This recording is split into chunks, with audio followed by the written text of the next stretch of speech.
সেদিন সন্ধ্যাবেলা আমরা দুজন চলে গেছি একটা বিয়ে বাড়ি, তার ওখানে ঢুকতেই দেখলাম প্রথমেই কিন্তু বর আর কন্যা একটা বড় ছবি রয়েছে। তারপর এখানকার ডেকোরেশন দেখো কত সুন্দর। ডেকোরেশনটা যদি এত সুন্দর হয় তাহলে খাওয়া দাওয়ার মেনুতে কত সুন্দর সুন্দর আইটেম থাকবে। আজকের ভিডিওতে আমি তোমাদেরকে দেখো বিয়ে বাড়ির স্টলে এখানে কি কি খাওয়া দাওয়া ছিল। দেখো মেন কোর্স তো পরে খাবো, তার আগে তো স্টলটা দেখতে হবে নাকি। আর স্টলের খাবার যদি ইন্টারেস্টিং কিছু থাকে তাহলে কিন্তু ব্যাপারটা পুরো জমে যায়। তা প্রথমেই পেয়ে গেছিলাম আমরা চিকেন পকোড়া। চিকেন পকোড়া খেতে কারা কারা ভালোবাসো অবশ্যই কমেন্ট করে জানিও।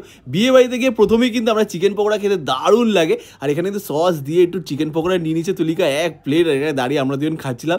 এর মধ্যে তোমরা কারা কারা কটা বিয়েবাড়ির নিমন্ত্রণ পেয়েছো সেটাও কিন্তু জানিও। আর আমাদেরকে কি তোমরা নিমন্ত্রণ করবে না? আর চিকেন পকোড়া খাওয়ার পর কিন্তু আমরা চলে এসেছিলাম এখানে ভেজ পকোড়া খেতে। তোমরা শুধু বলো আমরা কি চিকেন মটন খাই, ভেজ নাকি খাই না। তাই দেখো আজ কিন্তু ভেজ পকোড়া নেওয়ার জন্য লাইনে দাঁড়িয়ে পড়েছিলাম। ভাই কিন্তু সুন্দর করে প্লেটের মধ্যে অনেক বড় বড় চিকেন পকোড়া দিয়ে ভরে ভরে আমাদেরকে দিচ্ছিল, সবাইকেই তাই দিচ্ছিল। আর ভেজ পকোড়া খেতে কারা ভালোবাসো অবশ্যই কমেন্ট করে জানিও। দেখো ভেজ বলে নাক ছিটকানো এমন কোনো ব্যাপার নেই, ভেজ পকোড়া কিন্তু অনেক সময় চিকেন পকোড়ার থেকেও বেশি ভালো খেতে হয়। সেরকম দেখছো এক প্লেট ভরে ভেজ পকোড়া কিন্তু আমরা নিয়ে নিয়েছি। আর এখানে এখন খেয়ে দেখবো যে এটা অ্যাকচুয়ালি খেতে কীরকম। সত্যি কথা বলতে ভেজ পকোড়া শুনে আমি ভাবলাম খাবো কি খাবো না, কিন্তু একটা খাওয়ার পরে দেখলাম যেটা সত্যি এটা কিন্তু খেতে দুর্দান্ত ছিল। আর তুলিকা তো একাই খেয়ে যাচ্ছে, আমাকে তো খাওয়াচ্ছেও না। ভাবলাম কী করবো, আমাকে একটা খাওয়া, আমি কি শুধু ভিডিওই করে যাবো। তখন দিয়ে তুলিকা নিজে হাতে আমাকে একটা ভেজ পকোড়া খাই দিল। আর খাওয়ার পর দিলাম সত্যি এটা তো খেতে চিকেন পকোড়ার থেকেও বেশি ভালো ছিল। আর এরপরে ভাবলাম যে আর কী কী স্টল আছে দেখতে দেখতে পেয়ে গেছি এখানে ফুচকা স্টল। ফুচকা দেখে মেয়েদেরকে সামলানো কিন্তু খুব কঠিন। তুলিকা ফুচকা খেতে খুব ভালোবাসে, আমিও ভালোবাসি, কিন্তু আমার থেকেও বেশি ফুচকা খেতে তুলিকা ভালোবাসে। লাইন দিয়ে কিন্তু তুলিকা দাঁড়িয়েও পড়েছে।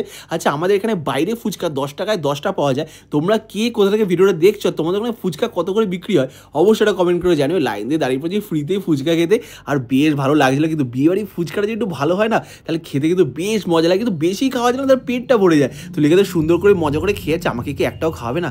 ভেজ পকোড়া তো আমাকে একটা খাই দিল, কিন্তু ফুচকাও তো আমাকে একটা খাওয়াতে পারে বলো। আর বলতে বলতে তুলিকা বলছে দাঁড়াও তুমি একটা ফুচকা খাবে না? গেল হ্যাঁ খাবো, এটাও বলতে লাগে। ও নিজে বেশ করে 3-4টে খাওয়ার পর আমাকে বলছে না আমি তোমাকে একটা খাইয়ে দিচ্ছি। আর দেখছো বউ কিন্তু নিজে হাতে আমাকে ফুচকা খেতে, সেই ফুচকার স্বাদ কিন্তু একটু বেশিই হবে।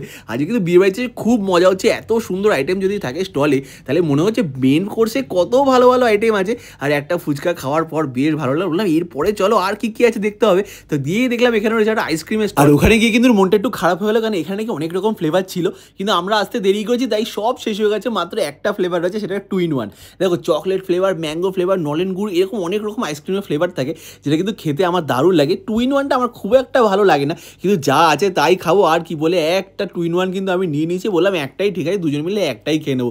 তুলিকা বলছে 2-in-1 লাগে ওর খুব একটা ভালো লাগে না, কিন্তু যা আছে তাই, এটা তো দোষ আমাদেরই বলো, আমরা দেরি করে এসেছি আর কি করা যাবে। তুলিকা খেয়ে বলে মোটামুটি লাগছে, খুব একটা ভালো লাগছে না। আর এরপর আমি চলে গেছিলাম একটু কফি আনতে। বিয়ে বাড়িতে এসে কফি খাবো না তা কি হয় বলো। আর তার সাথে কিছু ভেজ পকোড়া, চিকেন পকোড়া দুটোই আমি এক প্লেট করে নিয়ে চলে এসেছি। এসে তুলিকাকে নিজে হাতেই খাইয়ে দিলাম। দেখো তোমরা সবাই বলো আমি এখানে বউকে খাওয়াতে পারি না, আজকে কিন্তু নিজে হাতেই বউকে খাইয়েও দিলাম আর কফিটাও দিলাম। কফি দিয়ে পকোড়া কিন্তু একটা আলাদাই লাগছিল। মেন কোর্সে কী কী আছে সেটা তো পরের ভিডিওতে আমি তোমাদেরকে দেখাবো, সেখানে তো যাবোই। কিন্তু তার আগে স্টলে এত সুন্দর সুন্দর খাবার খেয়ে কিন্তু মনটা পুরো ভরে গেল। ভিডিওটা তোমাদের কেমন লাগলো অবশ্যই কমেন্ট করে জানিও। আর এর মধ্যে কোনটা তোমাদের বেশি প্রিয় সেটাও কিন্তু কমেন্ট করে জানিও।